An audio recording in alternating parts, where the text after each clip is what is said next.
Investment risk అనేది market ఒడిదుడుకులకు లోబడి ఉంటుంది. ఇన్వెస్ట్ చేసే ముందు అందుకు సంబంధించిన వివరాలను క్షుణ్ణంగా తెలుసుకున్నాకే పెట్టుబడులు పెట్టండి. ఈ కార్యక్రమం నిపుణులు, అనుభవజ్ఞుల సూచనలు, సలహాల మేరకు మాత్రమే నడుస్తుంది. మీ పెట్టుబడులకు ఏబిఎన్ ఆంధ్రజ్యోతి ఎటువంటి బాధ్యత వహించదు.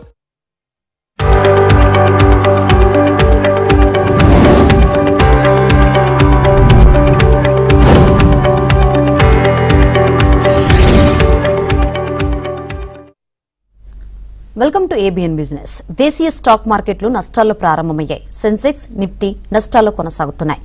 Apollo hospital, Asian Paints, Bajaj Finserv, ICICI bank, Bajaj Finserv షేర్లు లాభాల్లో ట్రేడ్ అవుతుండగా ఇక ఇటు Tata Motors, ONGC, Trent, Axis bank and లారెన్స్ షేర్లు నష్టాల్లో కొనసాగుతున్నాయి. రైట్, ఈ రోజు మార్కెట్స్ చూసుకుంటే గ్యాప్ డౌన్ తో ఓపెన్ అవుతున్నాయి. ఇక ఈ రోజు ఏ విధంగా కంటిన్యూ అయ్యే అవకాశం ఉంది ఏంటో తెలుసుకుందాం. మనతో పాటు ఉన్నారు business analyst వివేకే Prasad garu. Good morning sir. Good morning అమ్మా. రైట్, అమెరికా మొదలుపెట్టిన టారిఫ్ వార్ వల్ల ప్రపంచవ్యాప్తంగా తయారవుతున్న వస్తువులు, ఉత్పత్తులకు భవిష్యత్తు ప్రమాదకరంగా మారిన ఈ సందర్భంలో భారతదేశానికి భవిష్యత్తులో మంచి ఫ్యూచర్ ఉండే అవకాశం ఉందంటారా?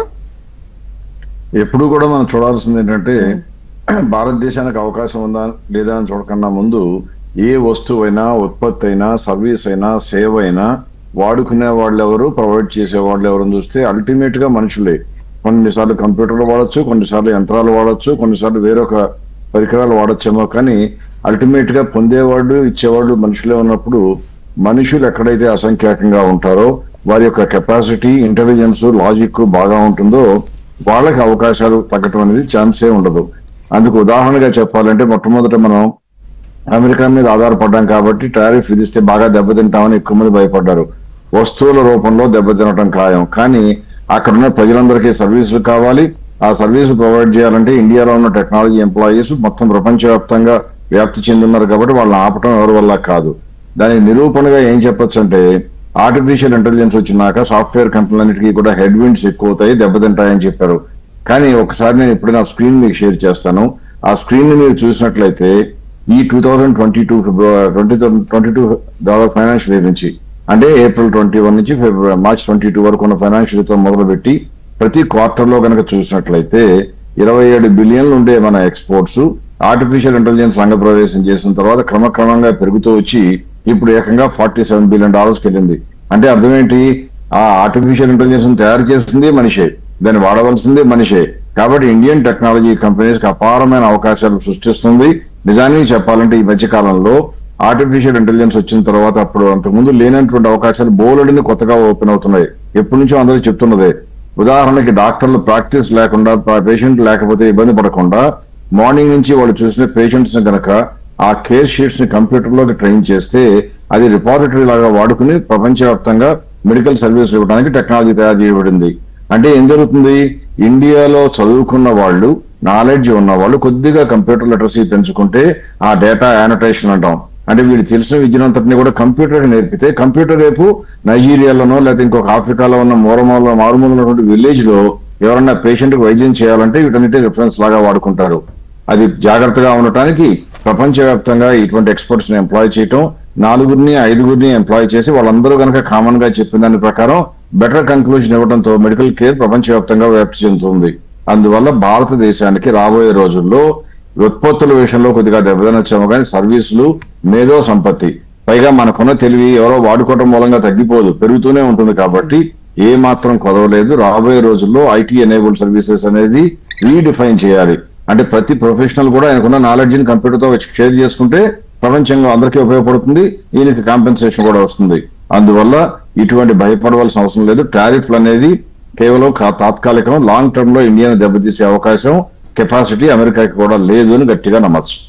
సో ఇప్పుడు విదేశాలలో తయారైన వస్తువులు, ఉత్పత్తులపై ఆధారపడడం తగ్గించి భారతదేశంలో ఉత్పత్తి అవుతున్న వస్తువులకి, సర్వీసులకి డిమాండ్ పెంచాలని ఇప్పటికే కేంద్ర ప్రభుత్వం ఆశిస్తుంది కదా సార్. సో తన వంతుగా తాను పెట్టే క్యాపిటల్ ఎక్స్పెండిచర్ కూడా గణనీయంగా పెంచినట్టు తెలుస్తుంది. సో దానివల్ల దేశంలో గిరాకీ పుంజుకునే అవకాశాలు ఎంత మేర కనిపిస్తున్నాయంటే ఏం చెప్తారు సార్?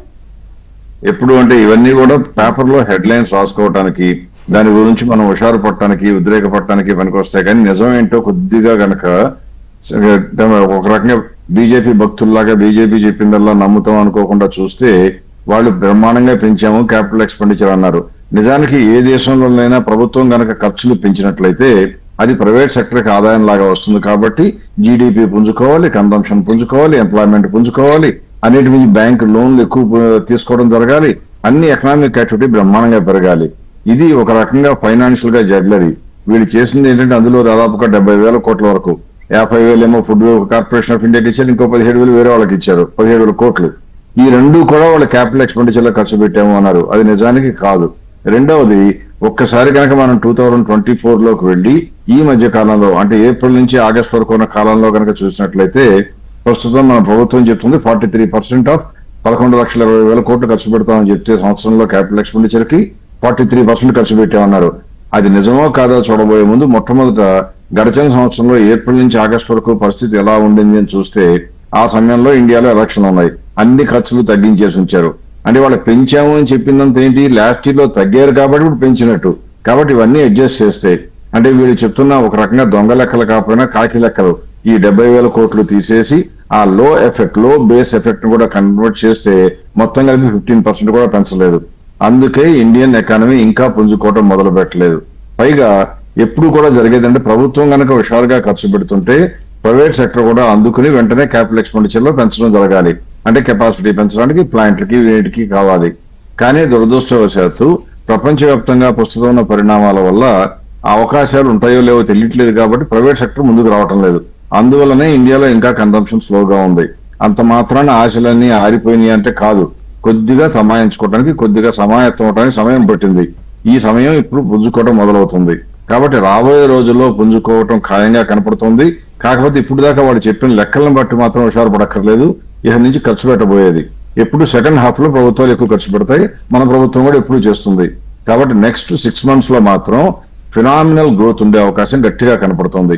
అందువల్ల ఎవరైనా ఇప్పటికైనా సరే ఇన్వెస్ట్ చేయకుండా స్టాక్ మార్కెట్ గురించి భయాందోళనలో ఉన్నట్లయితే ఇప్పుడైనా సరే ఒకసారి వచ్చినట్లయితే మార్కెట్ వైపు చూసి ఈ క్వార్టర్ రిజల్ట్స్ రాగానే మంచి కంపెనీలు కొనుక్కుంటే ఈ సంవత్సరం మంచి రిటర్న్ సంపాదించే అవకాశాలు బాగా ఉన్నాయి. ఒక్కసారి కనుక ఇది రూఢీ అయినట్లయితే బహుశా ఈ సంవత్సరం ఆఖరి లోపల December 31st, 2025 లోపలే హిస్టారిక్ హై అయినటువంటి నిఫ్టీ అయిన 26,270 కూడా చాలా తేలిగ్గా దాటే అవకాశం ఉంది. కాబట్టి టెంపరీ దాని గురించి భయపడకుండా లాంగ్ టర్మ్ లో ప్రాస్పెక్ట్స్ అలాగే ఉన్నాయని తెలుసుకుని కొనుక్కోవడానికి ఇన్వెస్టర్స్ అందరూ కూడా ముందుకు రావాలని నా సలహా. సరే సార్, కాల్ ఉన్నారు, మాట్లాడదాము. ఎస్ వంశీ గారు, ఏ స్టాక్స్ గురించి తెలుసుకోవాలనుకుంటున్నారు? సార్ నమస్తే అండి. నా పేరు వంశీ అండి, హైదరాబాద్ నుంచి మాట్లాడుతున్నాను. మంగళ ఎలక్ట్రానిక్స్ ఇండియా లిమిటెడ్ ఐపీఓలో సెలక్షన్ అయింది, అలాట్ అయ్యింది. ఈ రోజు 2 months అయినా సరే ఇంతవరకు కూడా దానికి 18% అలా లాస్ లో ఉంది. వెదర్ హ్యాస్ కంటిన్యూ ఆర్ తీసేయాలా, ముందు ఏమన్నా ఫ్యూచర్ ప్లానే ఉంటుందా? ఎప్పుడు కూడా ఫోమో అంటాం కదండి, ఫియర్ ఆఫ్ మిస్సింగ్ అవుట్ ని పబ్లిక్ ఇష్యూలో సంపాదించాలి అనుకుంటే యూజువల్ గా అవకాశాలు తక్కువ. ఈ మధ్య కాలంలో వేలం వేరి పెరగడంతో పబ్లిక్ ఇష్యూలో వచ్చిన కంపెనీలని తర్వాత కూడా ప్రీమియంలోకి వస్తున్నాయి. కానీ పబ్లిక్ ఇష్యూలో వచ్చిన కంపెనీ అంటే కొత్తగా వస్తున్న కంపెనీకి దానికి కనీసం 5 quarters కనుక డేటా లేకపోతే నేను అనలైజ్ చేయడానికి ధైర్యం చేయను. ఎందుకంటే ఒక్కరోజు చూడంగానే ముఖం చూసి మంచి వాళ్ళని చెప్పడం ఎంత తప్పో, కంపెనీ కూడా నాడి చూడాలి అంటే కొద్దిగా గొప్ప దాని యొక్క పరిస్థితి గమనించడానికి 5-6 quarters డేటానా మాకు అవసరం. అలా లేనప్పుడు చెప్పకూడదు. ఇకపోతే ఇప్పుడు ఇవాళ రోజున మీరు ఒకటి గుర్తుంచుకోవాల్సింది పబ్లిక్ ఇష్యూలో ముఖ్యంగా ఏంటంటే, మీరు ఎలా అయితే కొనుక్కుని లాభపడదాం అనుకుంటున్నారో పబ్లిక్ ఇష్యూ వచ్చేటువంటి ప్రమోటర్లు కూడా ఏం చేస్తారంటే ఇన్వెస్టర్లు ఎంతవరకు పెట్టగలరో చూసి అంతవరకు ఫుల్ ప్రైస్ ఛార్జ్ చేద్దామనే వాళ్ళు ట్రై చేస్తారు. ఎప్పుడైనా వాళ్ళ మర్చెంట్ బ్యాంకర్స్ వాళ్ళకి ఇచ్చిన సలహా, వాళ్ళ అంచనాలు తప్పి మీకు తక్కువలో దొరికి మీకు లాభం సంపాదించే అవకాశం రావచ్చేమో, కానీ అది పందాగా పెట్టుకుంటే మాత్రం లాంగ్ టర్మ్ లో మార్కెట్ లో డబ్బులు సంపాదించడం అసంభవం అని చెప్పను, కానీ చాలా అవకాశాలు బాగా తక్కువ. అందువల్ల ఎక్కడి నుంచైనా పబ్లిక్ ఇష్యూ జోలికి వెళ్ళకండి. ఈ కంపెనీ గురించి ప్రస్తుతం నేను చెప్పలేకపోవడం కారణం రిజల్ట్స్ 5 quarters లేకపోతే చెప్పలేను కాబట్టి I'm trying to reserve my comment. Right sir, ఇప్పుడు మీరు చెప్పినట్లు సెప్టెంబర్ క్వార్టర్ రిజల్ట్స్ కి ఇప్పుడు అనౌన్స్ చేయడం మొదలైన ఈ టైంలో ఇప్పటి వరకు వచ్చిన రిజల్ట్స్ ని పరిశీలిస్తే మీకు ఎటువంటి ట్రెండ్ కనిపిస్తుంది? సో ఇన్వెస్టర్స్ ఆశలు పెట్టుకోవచ్చా లేక జాగ్రత్త పడి సర్దుకోవడం మంచిదంటారా? సర్దుకోవాల్సిన అంత భయపడాల్సిన అవసరం లేదమ్మా. ఎందుకంటే మార్కెట్ లో ఇప్పుడు దాదాపుగా చూస్తే, ఉదాహరణకి ఒకసారి నేను ఎప్పుడైనా స్క్రీన్ మీద చూపిస్తాను. మీరు అంటే ఫర్ ఎగ్జాంపుల్ ఈ సంవత్సరం మొదటి నుంచి కాకపోయినా జూలై నుంచి చూద్దాం. లాస్ట్ క్వార్టర్ అయిపోయింది అనుకున్నాం కాబట్టి లాస్ట్ జూలై క్వార్టర్ నుంచి చూస్తే దాదాపుగా మార్కెట్ ఎక్కడా పెరగలేదు, అక్కడే పడింది. కొద్దిగా గొప్ప తగ్గిందే తప్పితే పెరగలేదు. అంటే ఉదాహరణకి ఇంతకాలం ప్రకారం చూస్తే దాదాపుగా ఇక్కడి నుంచి స్టార్ట్ అయిపోయినటువంటి ఇండెక్స్ ఇప్పుడు కూడా కిందే ఉంది. అందువల్ల అర్థం ఏంటి, 0.6% 1% లాసే ఉంది. అట్లా అని మార్కెట్ లో ఎవరికి లాభాలు రాలేదా, ఏ కంపెనీ కూడా పెరగలేకపోయిందా అంటే ఇప్పుడు మీకు స్క్రీన్ మీద చూపిస్తున్న డేటానే కనుక చూసినట్లయితే కొన్ని కంపెనీలు ఎంత బ్రహ్మాండంగా పెరిగాయో. అంటే మార్కెట్ లో ఇంత కూడా మార్పు లేకుండా కొద్దిగా తగ్గినా కూడా సరైన పందా ఉండి మీరు కొనుక్కునే కంపెనీలు మంచివి, చౌకలో ఉంటేనే కొంటానని నిర్ణయించుకున్నట్లయితే ఎలా లాభాలు వచ్చి ఉండేదో చూపించడానికి సాక్ష్యంగా చూపిస్తున్నాను. ఈ కంపెనీలని నేను చెప్పానని కాదు, ఎవరు చెప్పారని కాదు, కానీ మార్కెట్ లో ఎప్పుడూ అవకాశాలు అపారంగా ఉంటాయి. మనం చేయవలసిందేంటి, హెల్దీగా ఉంటే స్పోర్ట్స్ లో రాణిస్తాం, బాగా చదువుకుని కష్టపడితే చదువులో రాణిస్తాం, అలాగే కొద్దిగా గొప్ప శ్రమ చేసి కొద్దిగా బుర్ర ఉపయోగించి మంచి కంపెనీలు చౌకలో ఉంటేనే కొనుక్కుందామని స్థిర నిర్ణయం తీసుకుని అది ఫాలో అయితే క్యాపిటల్ మార్కెట్ లో కూడా సంపాదిస్తాం. ఈ మూడిట్లో ఏది చేయకపోయినా మీకు లక్ ఉంటే కలిసి సంవత్సరం, కానీ లక్ కలకాలం మీ దగ్గర ఉండదు. ఉదాహరణకి ఇప్పుడున్న కంపెనీలు చూస్తే చూడండి, క్యూపిడ్ చూస్తే 125%, నెట్వర్క్ చూస్తే 115%, జేస్వాల్ నెకో 99%, అలాగే ఇంకా Apollo micro system 65%, Gabriel India, ఇలా ఎన్ని కంపెనీలు ఉన్నాయో చూడండి. అంటే 30% 20% కన్నా పెరిగిన కంపెనీలు. మార్కెట్ ఎంత కూడా పెరగకపోతే కూడా పెరిగిన ఎన్నో కంపెనీలు మార్కెట్ లో ఉన్నాయి. అంటే మనం అర్థం చేసుకోవాల్సిందేంటి, సరైన మనిషికి సరైన పందాలో నిర్ణయం తీసుకోబోయే ముందు ఆవేశానికి లోను కాకుండా, ఆశలకు లోను కాకుండా ఆలోచనతో కనుక ఇన్వెస్ట్ చేస్తూ పోతున్నట్లయితే 1-2 క్వార్టర్ల అదృష్టం కలిసి రాకపోవచ్చేమో, కానీ లాంగ్ టర్మ్ లో లాభాలు రాకుండా ఉండే అవకాశం ఉండదు. అందువల్ల market is full of opportunities at any time. ఇకపోతే మీరు సెప్టెంబర్ రిజల్ట్స్ వచ్చినాయి కాబట్టి ఏమన్నా ఇండికేషన్ ఇస్తారా అన్నారు. అది చాలా ఎర్లీ, ఇప్పుడే చెప్పలేము. కానీ ఒకసారి చూస్తే 5 కంపెనీలు రిజల్ట్స్ డిక్లేర్ చేస్తే అందులో 4 కంపెనీలు బ్రహ్మాండంగా లాభాలు పెంచుకున్నట్టుగా కనపడుతుంది. ఒకే ఒక కంపెనీ మాత్రమే తగ్గినట్టు కనపడుతుంది. అది మీకు స్క్రీన్ మీద కనపడుతుంది, టాటా ఎల్ఎక్సీ. అది తప్పితే మిగతా అన్ని కొద్దిగా గొప్ప పెరిగినాయో అలాగే మెయింటైన్ అవుతున్నాయి. పోతే ఈ కంపెనీలన్నింటిలో ఏదన్నా వచ్చిన రిజల్ట్స్ వచ్చినాక బాగున్నాయా అంటే టాటా కన్సల్టెన్సీ సర్వీస్ ఒక్కటి మాత్రమే దాదాపుగా 30% గ్యాప్ లో ఉంది. రిజల్ట్స్ బాగున్నాయి, ఎక్కువ మంది బాగాలేదని కామెంటరీ ఇచ్చి ఉండొచ్చు, కానీ రిజల్ట్స్ కనుక స్థిమితంగా చూస్తే రిజల్ట్స్ బాగున్నాయి. దాని ప్రకారం చూస్తే 30% గ్యాప్ ఉంది. కాబట్టి ప్రస్తుతం వచ్చిన కంపెనీల్లో టాటా కన్సల్టెన్సీ ఒకటే కొనుక్కోవడానికి అనువుగా ఉందని చెప్పాలి. అలాగే రాబోయే రోజుల్లో వచ్చే రిజల్ట్స్ 90% బాగుండటానికే అవకాశాలు ఎక్కువగా ఉన్నాయి. ఎందుకు అంటే ఇప్పుడు వరకు వచ్చిన కంపెనీల్లో 80% బాగున్నాయంటే రాబోయే రోజుల్లో కూడా కనీసం 70% మెయింటైన్ చేసినా కూడా ఎవ్రీ ఒక బ్యాడ్ కంపెనీకి 2 కంపెనీలు దాదాపుగా బాగుంటాయని అర్థం. అంటే ఆశాజనకంగా ఉంది. కాకపోతే లార్జ్ క్యాప్ లో కొనుక్కుంటే గనక మిడ్ క్యాప్ స్మాల్ క్యాప్ కన్నా కొద్దిగా మెరుగ్గా ఉండే అవకాశాలు ఉంటాయి. అందువల్ల స్టే హోప్ఫుల్. ఎవరు సర్దుకుని ఇంటికి వెళ్ళక్కర్లేదు. ఉన్న షేర్లు అమ్ముకుని బ్యాంకులో వేసినటువంటి భ్రమంలోకి పిచ్చి ఆలోచనలో కూడా వెళ్ళక్కర్లేదు. రైట్, కాల్ ఉన్నారు, మాట్లాడదాం సార్. సాంబశివరావు గారు, ఏ స్టాక్స్ గురించి తెలుసుకోవాలనుకుంటున్నారు? సార్ గుడ్ మార్నింగ్ అండి. Prasad garu, good morning. Suggestions excellent suggestions అండి. థ్యాంక్ యూ అండి. సార్ నాకు ఈసారి స్టాలిన్ కెమికల్స్ ఒకటి ఈ రేట్ లో తీసుకొచ్చా సార్. తర్వాత ఇంకోటి ఏంటంటే సార్, ఈ టీవీఎస్ సప్లై చైన్ ఒకటి 30% లాస్ లో ఉందండి. దాన్ని యావరేజ్ చేయొచ్చా? కొద్దిగా రెండింటి గురించి చెప్పరా సార్? ముందు ఫస్ట్ అడిగిన కంపెనీ పేరు ఏమన్నారండి? Stalin chemical sir. Stalin chemical అంటున్నారు. ఇప్పుడు టీవీఎస్ సప్లై చైన్ హోల్డింగ్స్ అనే కంపెనీలో కన్నా చూస్తానండి, అందులో మొట్టమొదటి చూడాల్సిందంటే ఇవన్నీ కూడా సౌత్ బేస్డ్ కంపెనీలో టీవీఎస్ గ్రూప్లన్నీ కూడా ఎప్పుడూ గుర్తుంచుకోవాల్సింది ఏంటంటే కొద్దిగా నత్తనడక నడుస్తుంటే వానపావం లాగా ఉంటాయి, అంతేగాని త్రాచుపావం లాగా సరసర దూసుకెళ్ళిపోవు. ఇటువంటి కంపెనీలో కొంటే కనుక ఓపిక అవసరం. మీరు భయపడవలసింది ఎప్పుడు అంటే ఆ కంపెనీ యొక్క పనితీరు బాగాలేకపోతే భయపడాలి, కానీ రోజు మార్నింగ్ మధ్యాహ్నం సాయంత్రం మళ్ళీ నెక్స్ట్ డే మార్నింగ్ మధ్యాహ్నం సాయంత్రం ప్రైసే చూస్తుంటే ఇలాగే బాధపడుతుంటారు, అన్నసరిగా దిగులు కూడా పడతారు. అటువంటి పడవలసిన అవసరం లేని కంపెనీల్లో ఒకటి ఇది.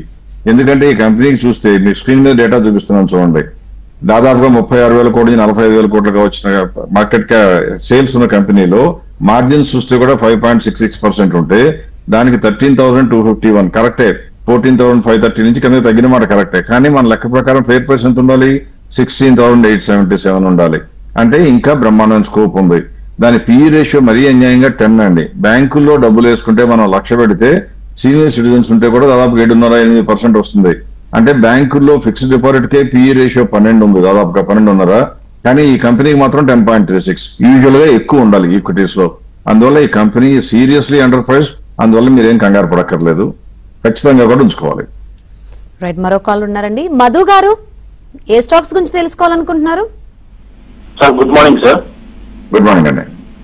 సార్ ఒక చిన్న డౌట్ సార్, నా దగ్గర ఒక 6 కంపెనీలు ఉన్నాయి సార్. వాటిలో ఒక 85 lakhs పెట్టినాను. కంపెనీ గుడ్ ఆర్ బ్యాడ్ చెప్పండి సార్. సిడిఎస్ఎల్ ఒకటి, ఒక నిమిషం అండి, మీరు ఏదో ఇష్టం వచ్చిన 2 కంపెనీలు అడగండి, ఎందుకంటే అందరికీ అన్ని చెప్పలేకపోవచ్చు. పైగా నేను మీరు అడిగినట్లుగా ర్యాపిడ్ ఫైర్ క్వశ్చన్ ఒక కంపెనీ చెప్పగానే గుడ్ బ్యాడ్ అని చెప్పి అనుకోండి, దాని మూలంగా మీకు వచ్చే ఫలితం ఉండదు, ఊరికే మాట్లాడిన తృప్తి తప్పితే. అలా కాకుండా మీకు ఇష్టమైన కంపెనీలో మీకు ఫోకస్ పెట్టి 2 కంపెనీలు చెప్పండి, డీటెయిల్స్ చెప్తాం. కిమ్స్ ఒకటేను, ఐటీసీ హోటల్ సార్, 2 చెప్పండి సార్ వీటి గురించి. కిమ్స్ ఐటీసీ అండి, ITC hotel sir? ITC hotel sir. Okay, ITC hotels కొత్త కంపెనీ అండి, ఈ మధ్యనే ఐటీసీ నుంచి డివైడ్ అయిపోయి వచ్చింది. దానికి ఇంకా కనీసం 1 సంవత్సరం పాటు వెయిట్ చేస్తే కానీ రిజల్ట్స్ అనలైజ్ చేయలేము. కిమ్స్ అంటేనే మనకి ఇండియాలో హైదరాబాద్ లో ఉన్న కంపెనీ, తెలుగు వాళ్ళదే హాస్పిటల్ కంపెనీ. చూస్తే ఇది ప్రస్తుతానికి చూస్తే పిఈ రేషియో చూస్తే చాలా ఎక్కువ, 68.78 అన్నమాట. కరెక్టే, కానీ ఆ కంపెనీని వాళ్ళు తగ్గకూడనంత తగ్గిందా అంటే కరెక్ట్ గానే తగ్గకూడనంత తగ్గింది. ఎందుకు అంటే ఆ కంపెనీకి రిజల్ట్స్ బాగున్నాయి. ఆ కార్పొరేట్ సెక్టర్ కి రాబోయే రోజుల్లో హెల్త్ కేర్ లో ఉన్న కంపెనీలకి బ్రహ్మాండమైన ఫ్యూచర్ రాబోతుంది. కారణం ఈ మధ్య వచ్చినటువంటి జిఎస్టీ సంస్కరణ వల్ల ప్రజల దగ్గర డబ్బు పెరగడంతో మెరుగైన హెల్త్ కేర్ తీసుకోవడానికి అందరూ ట్రై చేస్తారు.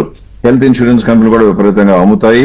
అందువల్ల ఇన్సూరెన్స్ కంపెనీల నుంచి హాస్పిటల్స్కి వచ్చే సమయంలో హాస్పిటల్ ఇండస్ట్రీ మొత్తం మీద కూడా బాగుండే అవకాశాలు ఎక్కువ. ఇక్కడ చూస్తే ఈ మధ్య కాలంలో లేటెస్ట్ క్వార్టర్ లో అంటే 2025 జూన్, ఇంకా సెప్టెంబర్ రిజల్ట్స్ రాలేదు, అందులో కొద్దిగా సెట్ బ్యాక్ కనపడింది ఈ కంపెనీలో. కొద్దిగా, ఎంత చాలా స్వల్పంగా 13.6 ఉండే percentage margin, net profit margin 12.56 వచ్చింది. అందువల్ల ఇవన్నీ కనుక స్క్రీన్ మీద ఉన్న డేటా మీరు పరిశీలిస్తే 700 రూపీస్ ఇప్పుడు ఉంటే నా లెక్క ప్రకారం 962 ఉండాలి. అందువల్ల మీరు కంగారు పడవలసిన విషయం ఒక్క విషయం కూడా ఏం లేదు, ఖచ్చితంగా ఉంచుకోండి. లేకపోతే నష్టాలు అంటారా, మీకు ఇవాళ చెప్పడం జరిగింది. నేను మార్కెట్ లాస్ట్ 3 నెలల్లో ఇంత కూడా పెరగల, కొద్దిగా గొప్ప తగ్గింది. అందరితో పాటు మనకే నష్టాలు, మన ఒక్కళ్ళకే లాభాలు వచ్చి మిగతా వాళ్ళకి నష్టాలు రావు. ఇటువంటి సమయంలో ఓపిక, ముందు చూపు అవసరం. కాబట్టి ధైర్యంగా ఉంచవచ్చు. ఐటీసీ హోటల్స్ కరెక్ట్ గా గ్యారంటీగా అని చెప్పలేకపోయినా నా అంచనా ప్రకారం చూస్తే ఇప్పుడు 250 రూపీస్ ఫెయిర్ ప్రైస్, ఎందుకంటే కేవలం 4 క్వార్టర్ల డేటానే మన దగ్గర ఉంది.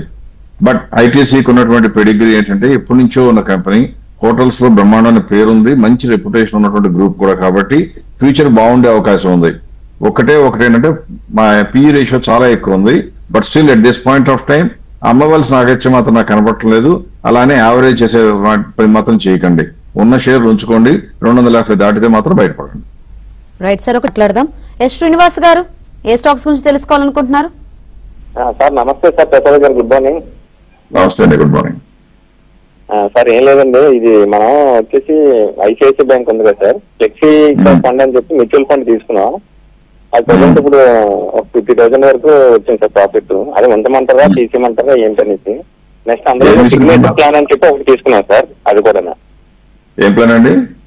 సిగ్నేచర్ సార్, సిగ్నేచర్ ప్లాన్ అని చెప్పి ICICI signature plan sir. Mutual funds లో కానీ బ్యాంకులు పెట్టిన దేశంలో ఇన్వెస్టర్లకి నష్టాలు రావడానికి లేదా వాళ్ళ గ్రోత్ లేకుండా గొర్రెతోక బెతిలాగా ఇంతే రావడానికి కారణం ఎవరా అని చూస్తే ఇండియా మొత్తం మీద చూస్తే బ్యాంకర్లేనండి. అంటే నేను బ్యాంకుల మీద ద్వేషం కాదు, బ్యాంకుల మీద కోపం. ఎందుకంటే వాళ్ళు బ్యాంకింగ్ కార్యకలాపాలు చేసి లాభం సంపాదించమంటే మీకు ఇన్సూరెన్స్ అమ్ముదామా, మ్యూచువల్ ఫండ్ అమ్ముదామా, లేకపోతే హెల్త్ ఇన్సూరెన్స్ అమ్ముదామా అని ట్రై చేస్తున్నారే తప్పితే ఎవరు కూడా నిజంగా బ్యాంకింగ్ సర్వీస్ చేయటం లేదు. దానితో ఏమొస్తుందంటే ప్రతి ఉద్యోగికి కూడా మీకు ఇష్టమైన మాట మాట్లాడితే మీరు చెక్ రాస్తారు కాబట్టి ఇగో ఇలా సిగ్నేచర్ అనో, లేకపోతే రైజ్ హెడ్ అంటే హెచ్డిఎఫ్సీలో ఉంటుంది సర్వుటాకే జియో అని ఉంటుంది సార్. అట్లా ఏం చేస్తారంటే ఇవన్నీ కూడా ఏం చేస్తున్నారంటే మీకు ఇష్టమైన క్యాప్షన్లు పెట్టి మీకు అమ్మేస్తున్నారు తప్పితే యూలిప్లు అమ్మితే అంతకన్నా దారుణం లేదు. అలాగే హెల్త్ ఇన్సూరెన్స్ మీకు ముసలి వాళ్ళకి పెద్దవాళ్ళకి అమ్మటం, ఆల్రెడీ ఇన్సూరెన్స్ కవర్ చేయడం వాళ్ళకి నష్టం. ఇలా ఈ పేర్లు ఏదైనా కూడా ఒకటే గుర్తుంచుకోండి, మ్యూచువల్ ఫండ్ కొన్న తర్వాత మీరు చేయవలసింది ఏంటంటే అసలు ఎందుకు కొన్నామో తెలియదు మీకు, వీళ్ళు చెప్పినట్టు కాకుండా ఒక రకమైన ర్యాంకింగ్ ప్రకారం చేయాలి. మా వరకు మేము అంటే ఏబిఎన్ లో చూసేవాళ్ళన్నా కనీసం అటువంటిది అవకాశాలు కోల్పోకూడదు అనుకుంటే కనుక మీకు స్క్రీన్ మీద కనపడుతున్న నెంబర్లకు ఫోన్ వాట్సాప్ మెసేజ్ పంపినా, లేకపోతే మీరు కనుక ఈమెయిల్ చేస్తే మీరు కొనదలుచుకున్న మ్యూచువల్ ఫండ్ ఏదైనా ఉంటే ఆ రోజున ప్రకారం మా లెక్క ప్రకారం మంచి ర్యాంక్ ఉన్న మ్యూచువల్ ఫండ్ ఏంటో చెప్తాం. ఈ కంపెనీ ఆ కంపెనీ ప్రేమ దోమ ఉండవు మాకు. మీకు లాభం వచ్చే అవకాశాలు ఎక్కువ ఉన్న మ్యూచువల్ ఫండ్ మాత్రమే సూచించడం జరుగుతుంది. అలా కొనుక్కున్నట్లయితే మీకు లాభం వస్తుంది. కానీ దయచేసి మీ క్షేమం గురించి చెప్తున్నాను, బ్యాంకర్లు చెప్పిన మాట అసలే నమ్మకండి. వాళ్ళకి వచ్చే జీతం ముఖ్యం, వాళ్ళకి వచ్చే ఇన్సెంటివ్ ముఖ్యం. మీ క్షేమం వాళ్ళకి జయం కానే కాదు, దయచేసి గుర్తుంచుకోండి. పైగా ఏబిఎన్ ప్రేక్షకులందరికీ ఇలా కనుక రాసినట్లయితే వాళ్ళందరికీ కూడా ఉచితంగానే ఇస్తాం కాబట్టి మాకు లాభాపేక్ష లేదు, మీరు ఎక్కడ కొనుక్కుంటారో కూడా మాకు తెలియదు. కానీ కనీసం మీరు కొనుక్కునేదన్నా మీకు మంచిదైతే మీకు లాభం జరగాలని మాత్రమే మా కోరిక. రైట్, మరో కాల్ ఉన్నారు సార్. శివగణేష్ గారు, హలో. నమస్తే మేడం. నమస్తే. ఏ స్టాక్స్ గురించి తెలుసుకోవాలనుకుంటున్నారు? సార్ నమస్తే సార్, మీకు అడ్వాన్స్ గా హ్యాపీ దివాళీ అండి. Happy Diwali to you. చెప్పండి సార్. ప్రసాద్ గారు, ఒకటి గణేష్ ఎకోస్పియర్, ఒకటి పీజీ ఎలక్ట్రోఫాస్ట్ ఏమైనా తీసుకోవచ్చా అండి సార్ 1 to 2 years కోసం? అయ్యో కరెంట్ పోయిందండి. హలో, నేను చీకట్లో ఉన్నాను, పర్లేదండి? పర్లేదండి, పర్లేదు, చెప్పండి. యా, క్లారిటీగానే కనిపిస్తుంది సార్. సరే, పీజీ ఎలక్ట్రోప్లాస్ట్ మాట కనపడితే చాలు, మనిషి కనపడిపోయినా పర్లేదండి. పీజీ ఎలక్ట్రోప్లాస్ట్ అనేది మనం గుర్తుంచుకోవాల్సిందంటే ఇది ఒక రకంగా కార్పొరేట్ గవర్నెన్స్ డౌట్ గా ఉన్న కంపెనీ అండి. అంటే అంతకు ముందు దాకా బాగానే ఉన్న కంపెనీ, లాస్ట్ క్వార్టర్ వరకు బ్రహ్మాండంగా ఉన్న కంపెనీ ఏం చేశారంటే మార్చ్ క్వార్టర్ లో రిజల్ట్స్ డిక్లేర్ చేసిన తర్వాత జూన్ క్వార్టర్ రిజల్ట్స్ డిక్లేర్ చేయబోయే ముందు కొద్దిగా నా భాషలో చెప్పాలంటే కరెక్ట్ గా మొరటగా చెప్పాలంటే వెధవ పని చేశారు. ఏమని, వాళ్ళకున్న షేర్లు ప్రమోటర్లు షేర్లు అమ్మేశారు. అమ్మేసిన తర్వాత ఏం చేశారు, రిజల్ట్స్ బ్రహ్మాండంగా ఉండాల్సింది పోయి చండాలంగా డిక్లేర్ చేశారు. దాంతో మార్కెట్ పడిపోయింది. దీనికి కారణం నిజంగా ఇండస్ట్రీ దెబ్బతిన్నదా, లేక వాళ్ళకి అప్పుడే తెలిసిందా? అంటే వాళ్ళకి అప్పుడే తెలిసే అవకాశం లేదు, ముందే తెలుసు. అందుకే వాళ్ళు ప్రమోటర్స్ కూడా అమ్ముకున్నారు, తర్వాత తగ్గిపోయింది. ఇటువంటి కంపెనీ అంటే ఇన్వెస్టర్ల యొక్క ఫ్యూచర్ ని, ఇన్వెస్టర్ల యొక్క ఫైనాన్షియల్ ఫ్యూచర్ తో ఆడుకునే ప్రమోటర్ల కంపెనీలోకి వెళ్ళడం మంచిది కాదు. కాబట్టి ఈ కంపెనీ ప్రస్తుతానికి చౌకలో కనపడుతున్నమాట కరెక్ట్ అయినా నా అంచనా ప్రకారం ఇటువంటి కంపెనీ దూరంగా ఉండటం మంచిది. So avoid this company at any cost. Right, మరో కాల్ ఉన్నారు సార్. కుమార్ గారు, ఏ స్టాక్స్ గురించి తెలుసుకోవాలనుకుంటున్నారు? Good morning madam. Good morning Prasad garu. Good morning. ఇది Canara bank, KIMS hospital present rate లో ఎంటర్ అవ్వచ్చా ఫర్ 2 to 3 years గురించి సార్? ఇప్పుడు కిమ్స్ హాస్పిటల్ గురించి ఆల్రెడీ చెప్పడం జరిగిందండి ఇవాడే, కాబట్టి నేను కెనరా బ్యాంక్ డేటా చూపిస్తాను స్క్రీన్ మీద చూడండి. బ్యాంకింగ్ సెక్టర్ లో ఎవరికి ఏం జరిగినా, మనకి నష్టం ఉన్నా లేకపోయినా, జిఎస్టీ పెరిగినా తగ్గినా, ఇన్కమ్ ట్యాక్స్ పెరిగినా తగ్గినా, వాళ్ళు ఇచ్చే అప్పులు క్రమంగా వస్తుంటే వడ్డీలు పెరుగుతూనే ఉంటాయి, సెలవు వచ్చినా పబ్లిక్ హళ్ళైనా తిరుగుతూనే ఉంటాయి. కాబట్టి బ్యాంకుల్లో కొనడానికి మనం చూడవలసింది ఏంటంటే ఎకనామిక్ యాక్టివిటీ ఇండియాలో పెరిగే అవకాశం ఉన్నదా అని చూడాలి. ఈ రోజే మన ఇంట్రొడక్షన్ లో కూడా మాట్లాడటం జరిగింది. ఏమని, పబ్లిక్ సెక్టర్ లో ఉన్నటువంటి గవర్నమెంట్ అంతా కూడా క్యాపిటల్ ఎక్స్పెండిచర్ మీద 43% పెంచానని చెప్పింది. కానీ రాబోయే రోజుల్లో నెక్స్ట్ 6 months లో విపరీతంగా పెరగబోతోంది.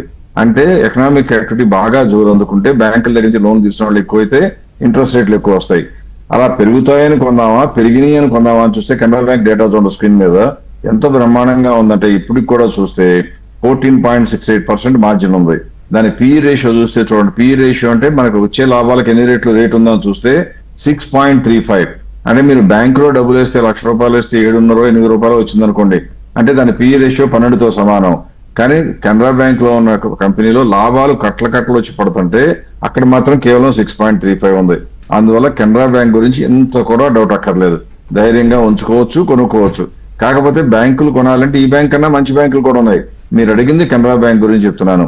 రాబోయే రోజుల్లో నెక్స్ట్ 1 year లో రైజింగ్ డిస్క్రిషనరీ ఇన్కమ్ ఉన్న సమయాల్లో బ్యాంకులకు బ్రహ్మాండంగా అవకాశాలు పెరుగుతాయి. సో ఖచ్చితంగా దిస్ షుడ్ బి హెడ్, అందులో ఏమాత్రం భయపడక్కర్లేదు. కిమ్స్ అంటారా, ప్రస్తుతానికి ఈ క్వార్టర్ లో కొద్దిగా పెర్ఫార్మెన్స్ దెబ్బతిన్నా కానీ ఏమాత్రం భయపడక్కర్లేదు. అది కూడా ఉంచుకోవాల్సినటువంటి కంపెనీగానే భావించాలి. రైట్ సార్, మరో కాల్ ఉన్నారు. సురేష్ గారు మాట్లాడండి. సార్ గుడ్ మార్నింగ్ సార్, నా పేరు సురేష్ అండి. నేను ఆదిత్య బిర్లా ఫ్యాషన్ లో 90 రూపాయలతో 497 షేర్లు కొన్నాను సార్. ఆ 4 లో పెట్టాలా లేకపోతే ఎట్లా సార్, దాని గురించి చెప్తారు సార్? అంటే ఎప్పుడు కూడా మీరు కంపెనీ కొన్నాక ఆదిత్య బిర్లా ఫ్యాషన్స్ అంటున్నారు కదా,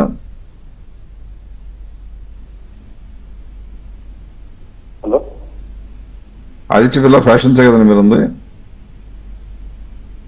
హలో అలా మీ మాట ఆదిత్య బిర్లా ఫ్యాషన్స్ అయినా మీరు ఉంది?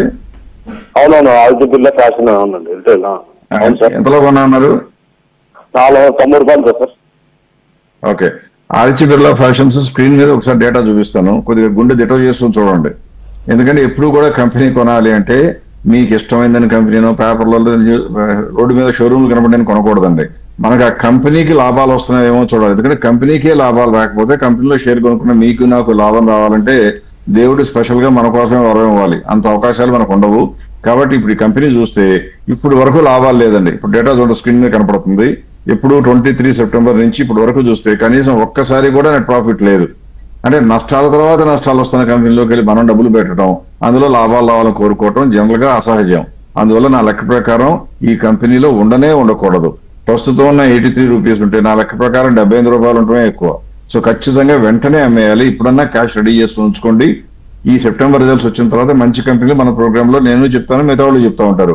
ఆ మంచి కంపెనీలు, లాభాలు వస్తున్న కంపెనీ, చౌకలో ఉన్న కంపెనీలు చెప్తా ఉంటాం కాబట్టి వాటిలో మీకు నచ్చింది కొనుక్కోండి. లేదా ఒకవేళ నమ్మకం ఉంటే మేము చెప్పిన దాని ప్రకారం పోర్ట్ఫోలియో బిల్డ్ చేయండి. ఎప్పుడు కూడా ఒక స్టాక్ కొనుక్కుని వెంటబడకండి. వీలైనంత వరకు పోర్ట్ఫోలియో బిల్డ్ చేస్తే 5 కంపెనీలు కొనుక్కుంటే 1, 2 తగ్గినా 3 పెరుగుతుంటాయి. కాబట్టి మొత్తం మీద మీ హెల్త్ బాగుంటుంది. దయచేసి focus investment, loss making companies లో పొరపాటును కూడా వెళ్ళకండి. Right, thank you sir, thanks for analysis. ఇది వాళ్ళ ABN business. Keep watching ABN.